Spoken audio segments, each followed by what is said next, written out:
여러분 초대교회 그 시대 당시에 가장 대표적인 직업 중에 하나가 군인이에요. 군인인데 이 로마의 군인이 된다는 것은 굉장한 특권이 있었죠. 예. 굉장한 특권을 가지고 그 특권을 행사할 수 있었던 직업이 군인인데 이 군인이 이제 퇴역을 하고 제대를 하면 주로 살았던 지역이 빌립보 지역이었다고 해요.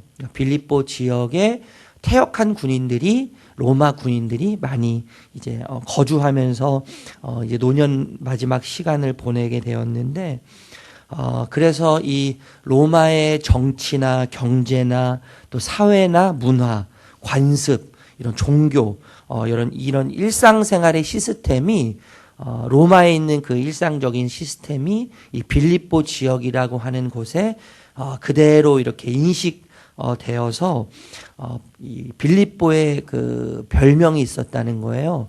그 별명이 뭐냐면 작은 로마라는 별명이야. 작은 로마.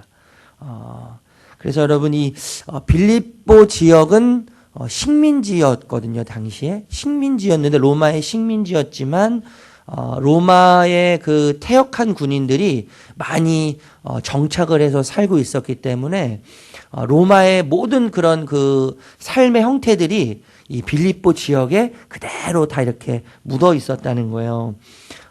여러분 로마 뭐 일제 시대 때도 우리가 그랬지만 여러분 미국 같은 데도 지금 굉장히 사실 심하죠.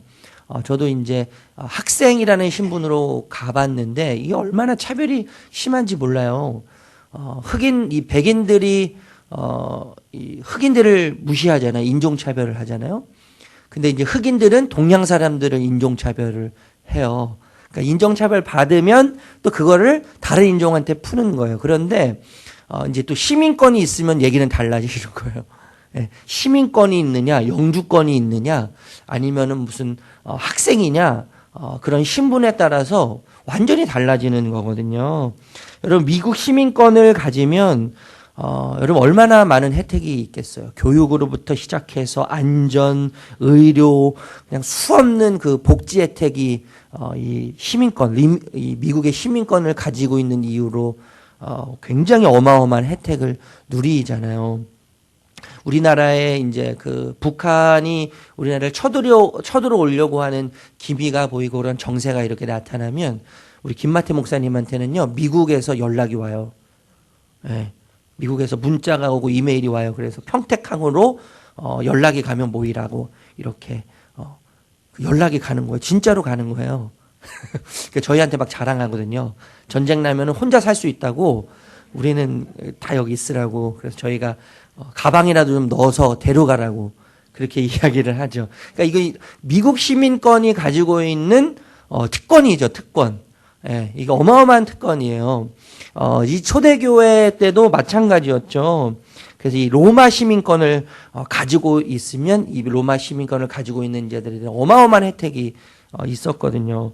그래서 이 로마 시민권에 대한 동경과 로망이 모든 사람에게 있었어요. 모든 사람에게 이 동경이 있었고 로망이 있었고 빌립보 교회에 세워진 이 교회 내에 있는 성도님들에게도 이런 동경이 있었던 거죠. 로마 시민권에 대한 동경. 이 로마 시민권을 획득하면 안전과 또 혜택, 이 복지적인 여러 가지 혜택이 많기 때문에 하나님을 믿는다고 하지만 여러분 무시할 수 없는 거잖아요. 우리 현실의 이야기는요. 우리 현실의 이야기는 무시할 수 없는 부분인데 그렇기 때문에 이제 빌립보 교회 성도님들도 지나치게 아마 이 로마 시민권에 대해서 존경을 했던 것 같아요. 그래서 이 야고보 사도가 어제 이야기를 하는 것이죠. 그리스도의 복음에 합당하게 생활하라 이렇게 이야기하는 것이죠. 그리스도의 복음에 합당하게 생활하라. 여러분 이 빌립보서를 보면 하늘의 시민권을 강조하거든요. 여러 가지 강조하는 요소들 중에 한 가지가 하늘에 대한 시민권이에요. 지금 이 땅에 로마에 속한 로마의 시민권을 동경하고 로망하는 빌립보 교회 성도님들 향해서 이걸 잊으면 안 됩니다. 물론 당신들이 여러분들이 로마 시민권을 동경하고 로망하는 것은 내가 100% 이해하지만 여러분 그거보다 훨씬 우리의 삶을 결정하고 우리 삶에 있어서 가장 결정적인 시민권은 하늘에 속한 시민권입니다. 그것을 잊으시면 안 됩니다, 여러분. 이 땅을 살아갈 때 결코 잊어서 안 되는 것이 우리가 하늘에 속해 있는 하늘의 시민권자로서 이것을 잊으면 안 됩니다. 이런 의미로 그리스도의 복음에 합당하게 생활하라 이렇게 이야기를 하고 있는 거예요. 여러분 그리스도의 복음에 합당한 생활, 이 생활을 할 때 필연적으로 나타나는 현상들이 있는데 그것은 뭐예요? 은혜라고 하는 특권이죠. 은혜라고 하는 특권인데 여러분 은혜는 우리에게 은혜를 주실 때 믿음을 주셨다고 이야기하잖아요. 믿음. 예, 믿음은 우리의 것이 아니잖아요. 여러분 우리가 믿고 싶다고 해서 믿어서 우리의 공로 같고 우리의 의 같지만 믿은 것은 내가 믿은 것 같지만요. 여러분 그것은 완전히 착각이죠. 믿음이라는 것은 믿음의 대상이 있어야만 믿을 수 있는 것이거든요. 그 믿음의 대상이 있기 때문에 그 믿음은 어디서부터 나오는 거예요? 믿음의 대상으로부터 나오는 거예요. 내가 아무리 믿고 싶다고 해도 믿음의 대상이 없고 믿음의 내용이 없으면 믿음이라는 것은 존재하지 않는 것이죠. 내가 아무리 하나님을 믿고 싶어도 하나님에 대한 존재에 대한 인식이 없고 만약에 하나님이 존재하지 않는다면 우리 하나님을 믿을 수 없는 거예요. 그러니까 우리의 믿음의 출처는 하나님이신 거예요. 그러니까 우리의 공로가 결코 될 수 없는 거죠. 믿음이라는 거예요. 그렇기 때문에 선물, 은혜라고 이야기하는 거죠. 믿음은 100% 은혜예요. 믿음은 100% 하나님의 선물이라는 거죠. 그런데 그 은혜를 주실 때 어제 본문에 뭐라고 이야기해요? 은혜를 주실 때 믿음을 주셨을 뿐만 아니라 고난도 함께 우리에게 주셨다는 거예요. 필연적이라는 거죠. 고난은. 은혜를 통해서 믿음을 소유한 자라면 고난은 필연적이라고 이야기해요. 고난을 피할 수가 없어요. 여러분, 예수님을 믿는 그 믿음 자체는 고난을 전제한다는 것이죠. 그래서 여러분, 그리스도인들에게 고난은 특권이죠. 믿음도 특권이지만, 믿음뿐만 아니라 고난도 특권이라고 이야기할 수 있는 것이죠. 뿐만 아니라 여러분 필연적으로 나타나는 현상이 뭐냐면 겸손한 마음으로 연합되는 특권이에요. 겸손한 마음으로 연합되는 특권. 여러분 겸손이라는 것은 뭐죠? 내 생각과 내 판단의 시선이 보게 하는 그가 아닌, 내 판단과 내 시선이 보게 하는 그가 아닌 하나님의 은혜와 사랑이 보게 하는 시선으로 보는 그죠. 이게 이제 겸손이에요. 어제 말하는 겸손이거든요. 어제 본문에서 말하는 겸손은 그거예요. 연합할 때 여러분 가장 힘든 게 나와 다른 사람의 차별성이다. 차이성인데 이것이 연합되는 것을 방해하잖아요. 그런데 그리스도의 복음에 합당하게 생활하는 자들에게 있어서 필연적으로 나타나는 현상이 뭐냐면 연합이라는 거예요. 연합, 하나됨. 왜냐하면 예수 그리스도께서 고난을 통해서 우리와 하나님을 연합하게 하셨기 때문인 거죠. 그리고 예수 그리스도께서 우리를 하늘 가족으로 부르셔서 우리 모두를 가족 공동체로 부르셨기 때문에 그런 거예요. 우리 모두를 가족 공동체로 부르셨어요. 아버지라고 하는 한 분 아래에 있는 가족 공동체로 우리를 부르셨기 때문에 겸손한 마음으로 연합해야 되는 거예요. 연합에 있어서 가장 중요한 것은 겸손이라는 거예요. 그래서 겸손은 내가 내 판단과 내 생각이 보는 그가 아니라 하나님의 판단과 하나님의 은혜와 하나님의 사랑이 보게 하는 그를 보는 것이 겸손이라는 거예요. 겸손. 여러분, 하나님의 은혜와 사랑의 크심, 넓으심의 최고치는 뭐예요? 나를 받으심이잖아요. 나를 받으심. 네. 이게 하나님의 사랑과 은혜의 최고치예요. 나를 받으셨다는 거예요. 그러니까 나 같은 사람을 받으셨다는 거예요. 여러분이 여러분 자신 제일 잘 알죠. 저는 제 자신을 너무나 잘 알아요. 나 같은 인간을 받으신 하나님, 나 같은 인간을 품으신 하나님이라면 내가 하나님께 용납되고 내가 하나님께 품어졌다면요, 내가 품지 못할 사람은 없는 거예요. 네. 내가 하나님께 받아들여졌다면 그 은혜와 사랑 때문에 내가 받지 못할 사람이 없는 거예요. 용납하지 못할 사람이 없는 거예요. 그것이 뭐예요? 나를 받아들여지는 은혜를 아는 자가 살아갈 수밖에 없는 뭐예요? 필연적인 현상이죠. 필연적인 현상. 내가 받아들여졌다는 이 은혜 때문에 내가 못 받을 사람이 없고 용납하지 못할 사람이 없는 거예요. 이게 뭐예요? 진리죠, 진리.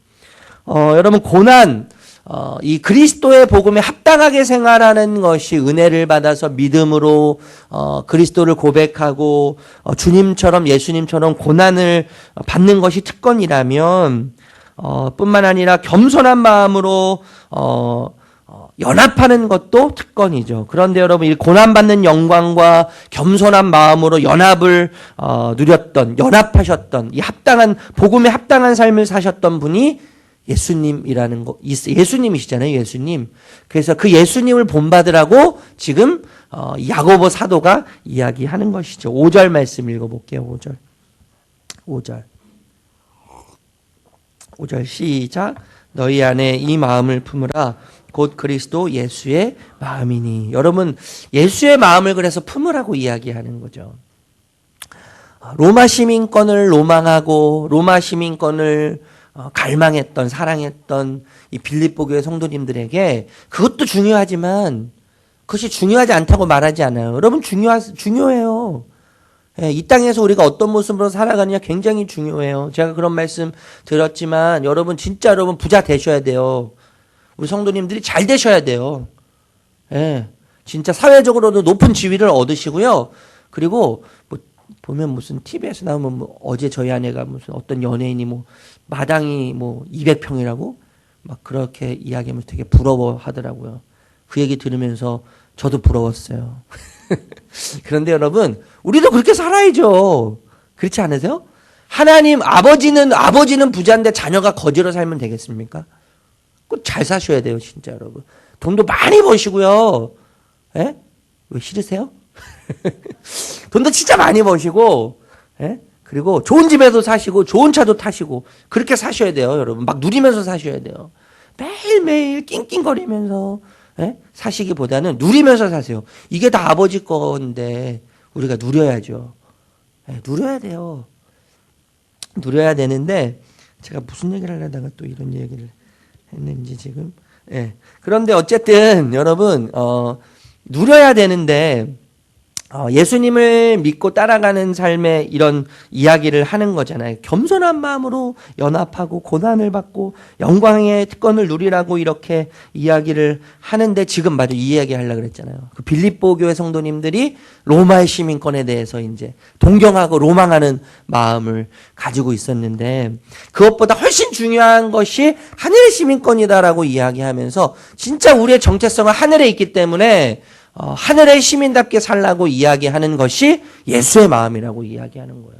고난받는 특권과 연합되는 겸손한 마음으로 연합되는 특권을 누릴 때 그런 생활의 방식을 살아갈 때 우리를 대표해서 가장 잘 보여주신 분이 예수님이시다 이렇게 이야기하면서 예수님의 마음을 품으라고 이야기하는 거예요. 여러분, 품는다는 것은 채운다는 의미가 있잖아요. 채우는 거예요. 우리는 여러분 채워야 돼요. 어떤 종교에서는 비우라고 이야기하잖아요. 무념무상. 무념무상을 이야기하는데 여러분, 무념무상은 뭐예요? 그것도 채움이에요, 사실. 무념무상, 내 잡생각, 세상의 잡생각을 다 지우지만 뭘로 채워요? 무념무상으로 채우는 거예요. 생각이 없고 잡념이 없는 그 상태를 유지하려고 돌을 닦고 무슨 뭐 노력을 하잖아요. 노력을 하는데 결국 그것은 뭐예요? 생각 없는 것으로 채우는 거예요. 잡념이 없는 상태로 나를 채우는 거죠. 결국 채우는 거거든요. 그러니까 여러분, 우리는 채워야만 사는 자들이에요. 채우는 그것으로 사는 자들인데 야고보가 뭐라고 이야기해요? 예수의 마음을 채워야 된다고 이야기하는 것이죠. 예수의 마음을 채워라. 그렇게 이야기하는 거죠. 그래서 그 예수의 마음을 구체적으로 이제 이야기하죠. 고난받는 영광과 겸손한 마음, 이것을 이야기하는데 우리 6절에서 8절 말씀 읽어보겠습니다. 6절에서 8절. 6절에서 8절 시작. 그는 근본 하나님의 본체시나 하나님과 동등됨을 취할 것으로 여기지 아니하시고 오히려 자기를 비워 종의 형체를 가지사 사람들과 같이 되셨고 사람의 모양으로 나타나사 자기를 낮추시고 죽기까지 복종하셨으니 곧 십자가에 죽으십니다. 여러분, 예수님은 하나님과 본체시라고 이야기해요. 본체라는 말은 본질적으로 인격적으로 같은 분이라는 거예요. 그런데 여러분, 이거 착각하시면 안 되는 게 뭐냐면 예수님과 하나님은, 성령님은 각각 독립된 인격체를 가지고 계시거든요. 각각 독립된 인격체를 가지고 계시고 그 삼위, 그러니까 각각 존재로 위치해 계시는 거예요. 그래서 우리가 뭐 1위, 3위, 4위 이렇게 차등적으로 나누는 게 아니라 각각 인격체가 있다는 것을 삼위라고 표현하는 거예요. 삼위. 예전에요, 우리 그 선배 목사님들이 어떻게 가르치셨냐면 하나님이 한 분이신데 때로는 성부가 되셨다가 때로는 성자가 되셨다가 때로는 성령이 되셨다가 이렇게 이야기를 했어요. 그 제가요, 교회에 있으면 목사고 그리고 집에 가면 애들에게는 뭐예요? 아빠고 아내에게는 남편이고 역할을 다르게 한다고 가르쳤는데 성경에서는 정확하게 우리가 연구를 해보니까 그게 아닌 거예요. 하나님은 세 분이세요. 그러면서 한 분이시죠. 하나님은 한 분이시면서 세 분이세요. 이 신비, 이거는 뭐 죽었다 깨어나도 이해하지 못할 건데 우리는 근데 그렇게 믿는 거잖아요. 우리는 그렇게 믿는데 예수님과 하나님은 따로 계세요. 분리되세요. 구분되실 수 있어요. 구분되세요. 그런데 하나예요. 본질적으로 하나세요. 이게 이해가 안 돼요. 이게 이해가 안 돼요. 그런데 그분은 성품과 성질과 성격과 속성에 있어서 동일하세요. 그런데 그분이 하나님이신 예수님이, 하나님이신 그분이 뭐예요? 신의 자리를 과감하게 포기하시죠. 과감하게 포기하심으로 종이 되셨어요. 종이 되셨다는 거예요, 여러분. 종과 품삯. 당시에 여러분, 종이라는 단어는 품삯이라는 단어가 굉장히 이렇게 비교됐거든요. 그러니까 종이라는 것은 그 주인의 집에 살면서 주인이 시키는 대로 모든 것을 하는 거예요. 품삯이 따로 없어요. 주인이 주는 옷을 입고 주인이 준 집에서 주인이 주는 음식을 먹으면서 살아야 되는 거죠. 그러니까 기성품이에요.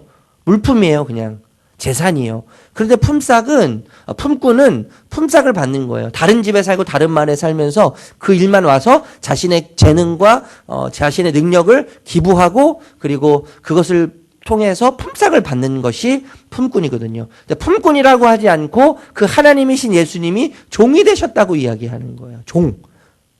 대가를 받는 것이 아니라 일을 해서 대가를 받는 분이 아니라 종이 되셔서 대가 없이 아무런 대가 없이 자신의 모든 것을 포기하고 내려놓고 종이 되셨다고 이야기하는 거죠. 낮아지신 것을 이야기하는 거예요. 그 종에게 필요한 것은 복종이잖아요. 복종. 그래서 복종하셨으니 십자가에 죽으셨다고 이야기를 하는 거죠. 여러분, 이것은요, 자기 비하예요. 자기 비하. 그리고 자기 부정이죠. 겸손과 낮아지심, 고난을 통해서 자기 비하를 하시고 자기 부정을 하셨는데 여러분, 반복되는 단어가 뭐가 있어요? 자기를 비워. 이렇게 얘기했죠. 자기를 낮추시고, 그러니까 자발적이라는 거예요. 하나님이신 예수님께서 자발적으로 자기를 낮추시고 자기를 비우시는 종의 모습을 가지셨다는 거죠. 그런데 자기 비하와 자기 부정을 통해서 낮아지시고 고난을 선택하신 예수님을 하나님 아버지께서 다시 높이시는 거죠. 우리 9절에서 11절 읽어보겠습니다. 9절에서 11절 시작.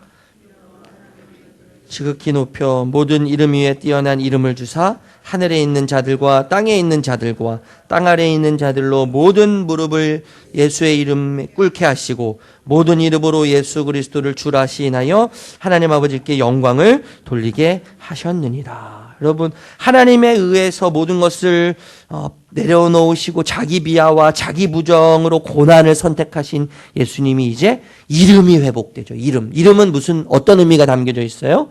지위와 자리가 담겨져 있는 거예요. 그 사람의 존재가 담겨져 있는 게 이름이에요. 근데 그 이름을 하나님이 회복시키시는 거예요. 이 세상에서 가장 위대하고 아름다운 이름으로 회복시키시죠. 가장 강력한, 가장 능력 있는 이름으로 회복시키세요. 그래서 모든 생명체로부터, 그리고 모든 생명체가 있는 곳으로부터 하늘에 있는 자들과 또 땅에 있는 자들과 땅 아래에 있는 자들, 여러분 하늘에 있는 자들, 땅 위에 있는 자들, 땅 아래에 있는 자들은 뭐예요? 모든 생명체가 있는 곳이죠. 모든 생명체가 있는 곳으로부터 주라 높임을 받게 하시는 거예요. 주라 높임을 받게 하신다. 여러분 당시에 황제를 숭배하는 문화가 있어서 황제 숭배. 황제를 숭배해야만 티켓을 받아요. 황제를 숭배해야만 황제를 숭배하는 곳에 가서 황제를 숭배하면 황제를 예배해야만 경제 활동할 수 있는 티켓을 받는 거예요. 근데 이 티켓이 없으면 경제 활동을 할 수가 없는 거예요. 시장에 가서 물건을 살 수가 없는 거예요. 이 티켓을 보여줘야만 살 수가 있는 거예요. 그런데 그래서 당시에 황제를 숭배하고 황제를 예배하면서 황제가 신으로 신격화가 되어서 신처럼 이제 믿기 시작하는 거죠. 그런데 황제를 숭배하지 않으면 정치, 경제, 문화, 사회 활동에 제약을 받는데 여러분 예수의 이름의 능력이 얼마나 위대하고 그 이름에 얼마나 능력이 있냐 하면 경제 활동을 가감히 포기할 정도로 그리고 모든 문화 활동과 모든 정치 활동과 또 모든 사회 활동을 포기할 정도로 예수를 주라고 시인하는 믿음의 고백을 강력한 믿음의 고백을 받아내게 한다는 거예요. 여러분 우리는 참 불신으로 가득 차 있는 사람들이잖아요. 봐도 못 믿는 게 우리죠. 봐도 못 믿어요. 경험했는데도 못 믿을 때가 있어요. 하나님께서 우리에게 저도 막 기적을 보여주실 때가 있는데 막 그러면서도 안 믿어요. 우리는 불신해요. 뭐 고침 받았는데도 불신해요. 이거 진짜 다시 재발하는 거 아니야?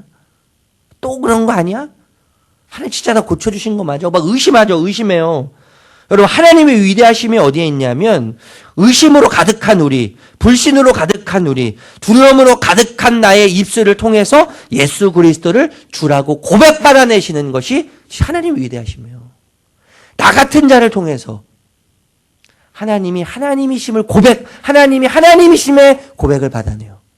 예수가 나의 주인이라고 하는 고백을 받아내세요. 이게 하나님의 위대하심이에요. 그렇게 의심 많은 나를, 불신으로 가득하 있는 나를 통해서 하나님이 어떤 분이신가, 예수님이 어떤 분이신가에 대한 고백을 받아내시는 하나님의 위대하심이 있는 것이죠. 여러분 말씀을 정리하면요. 세상은 두 종류의 이야기로 가득 차 있어요. 뭐냐면 아래에서 위로 올라가는 이야기예요. 아래에서 위로 올라가는 이야기. 그래서 막 청소부가요. CEO가 되는 이야기. 그죠? 막 저 개천에서 용난 이야기. 하층민이 고위 관료가 되는 이야기들. 극빈자가 로또를 맞고 열심히 일했더니 뭐예요? 부자가 되었다. 아래 위에서 위로 올라가는 이야기. 뭐 요셉과 다윗과 모세 이야기가 그런 거잖아요. 반대로요. 위에서 아래로 내려오는 이야기예요. 영광에서 수치로, 높은 곳에서 수렁으로, 권력에서 약함으로, 군주에서 종으로 내려오는 이야기. 모든 것을 가진 자가 모든 것을 포기하는 이야기. 이 이야기에 들어맞는 분이 예수님이시잖아요. 예수님.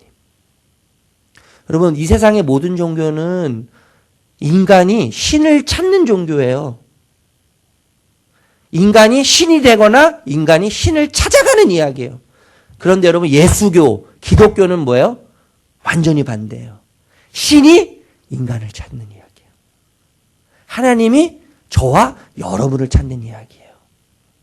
하나님이 하나님의 모든 것을 내려놓으시고 과감하게 포기하시고 나를 찾는 이야기. 우리를 찾아 헤매는 사랑의 이야기. 그것이 뭐예요? 예수의 이야기고 하나님의 이야기고 성경의 이야기인 것이죠. 여러분 예수를 믿고 예수를 따르는 모든 자들에게 예수님의 자기 부정과 자기 비하와 예수님의 이야기는 우리에게 말을 걸어오는 것 같죠. 그래서 진짜 이 야고보 사도를 통해서 우리에게 말을 걸어요. 5절 말씀 다시 한번 읽어보고 말씀 마치겠습니다. 5절 시작. 너희 안에 이 마음을 품으라. 곧 그리스도 예수의 마음이니. 여러분, 이 우리에게 말을 걸어오는 이 이야기, 그분의 이야기를 닮아서 예수의 흔적이 남는, 우리의 삶을 통해서 예수의 흔적만 남는, 예수의 이야기가 남는 그러한 축복의 삶을 걸어가시는 저와 여러분들 되시기를 주님의 이름으로 축복합니다. 기도하겠습니다.